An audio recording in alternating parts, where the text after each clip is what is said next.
Welcome also from my side to this webinar. My name is Saskia Meuchelberg. I am an economist at the Kiel Institute for the World Economy, and we are collaborating with the World Free Zones Organization to conduct research on free zones and special economic zones. Let me briefly share my screen.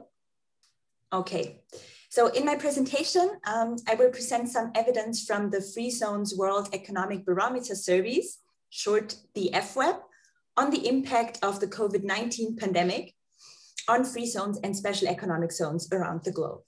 Let's dive right into it. For those of you who are not familiar with the survey, a brief introduction. So what is the FWEB? The Free Zones World Economic Barometer is a quarterly survey-based sentiment indicator. So the World FZO, together with the Kiel Institute, conducts a survey every 3 months among representatives of free zones and special economic zones worldwide. And the survey only consists of qualitative and easy to answer questions, so it should probably take you less than 10 minutes to answer all of them. Usually the survey consists of 2 parts. The first part is the regular questions, which we ask every round of the FWEB, so we can compare the answers of the participants over time. And in addition, there is always a set of special questions to account for recent developments or policy changes. So the questions in the past were, for example, on the impact of the trade tensions on the free zones community, or how financing conditions are developing for the free zones. And at the moment, as you can imagine, the special questions mostly focus on the impact of the pandemic. I should also highlight that the answers of your free zone, if you participate in the survey, they will never be published individually, and the data that you enter is safe. So in our analyses, we only focus on aggregate developments at the global or at the regional level, but we will never disclose any information on an individual free zone. So why should you participate in the survey? As a participant, you get preferential access to a report where we analyze the results. And with this report, you can evaluate the relative performance of your free zone compared to other free zones worldwide. And while as a participant, you get preferential access to the report, it will later also be published, and thus the FWEB is also designed to increase the visibility of the free zones and of the free zone approach. If you want to know more about the FWEB, you can visit the website of the World Free Zones Organization.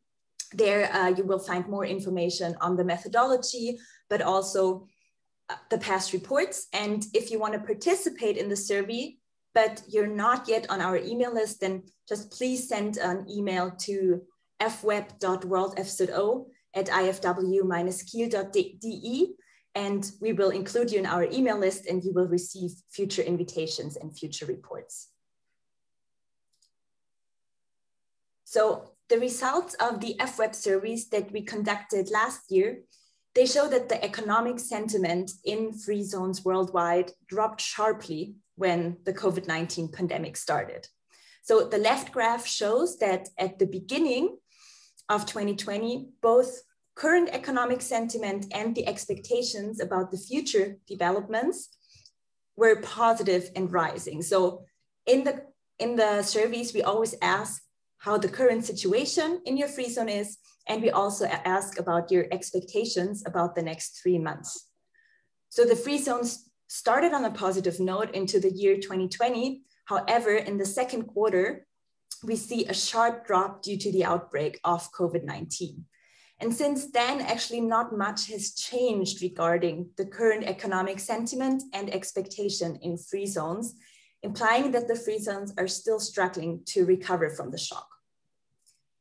And moreover, current economic conditions are poor regarding various dimensions of economic activity, including turnover, employment, investment, and profitability. So this you can see from the right-hand side graph. So the negative numbers here, they mean that the number of free zones reporting poor conditions exceeds the number of free zones reporting good conditions. And at the same time, expectations about the future are on average positive, hinting at prospects for recovery. So by which channels were the free zones affected at the start of the pandemic? This was one of the special questions we asked in a survey we conducted in April last year, so very shortly after the COVID-19 outbreak reached a global scale. And as you can see here, free zones in all world regions experience limitations to activity due to measures to contain the virus. Around 2/3 of the FWEB participants reported that their free zone was partially or completely shut down for some time due to COVID-19. And the others, or also those that were shut down but then reopened, they experienced limits to production due to health measures that were implemented to contain the virus.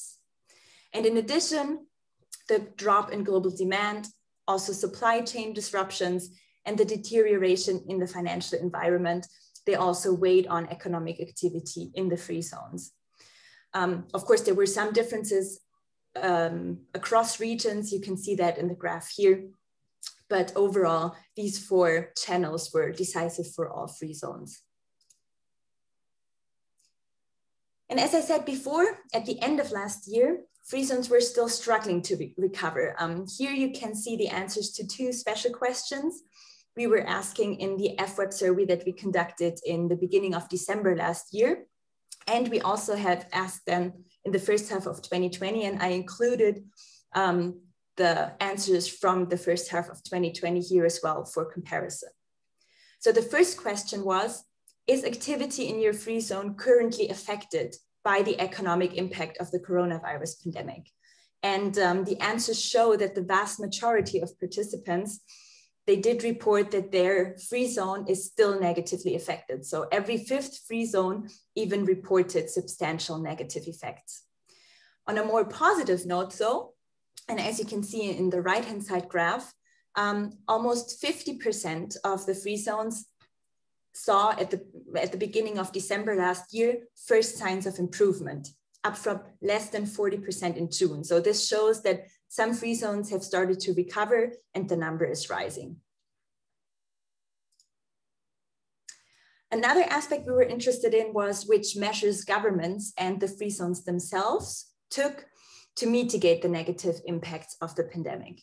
And in this regard, the FWEB special questions show that only very few free zones received financial support from the government. 77% of the participants reported not to have received any financial assistance, and 17% report to have received financial support at the free zone level and 17% at the company level. And at the same time, the free zones and SECs themselves took a wide range of measures to mitigate the negative effects. So for example, around 2/3 provided COVID-19 related content and services to investors. More than 50% also increased digital services for firms located in the free zone, and they expanded their online presence and online investor acquisitions. And these measures will certainly also be a good investment for a post-COVID world. Around 25% of the free zones had to postpone or cancel plans to expand or modernize their free zone, and 10% had to lay off staff. Time to participate, the deadline is this Friday on the 26th of March. And those of you who are already on our email list but have not yet participated in the survey, they should have received a reminder email this morning. Those of you who did not receive anything, please just drop us an email on fweb.worldfzo@ifw-kiel.de, and we will send you a link to participate. So just say, I want to participate in the FWEB, and ideally name your free zone and the country or region that it's located in, and then you will get an invitation. And the more free zones that participate, the better, because we then better understand the current situation and the needs of the free zones in the recovery process. So your contribution will definitely make a difference, and I would be very happy about your participation. That's it from my side. Thank you very much.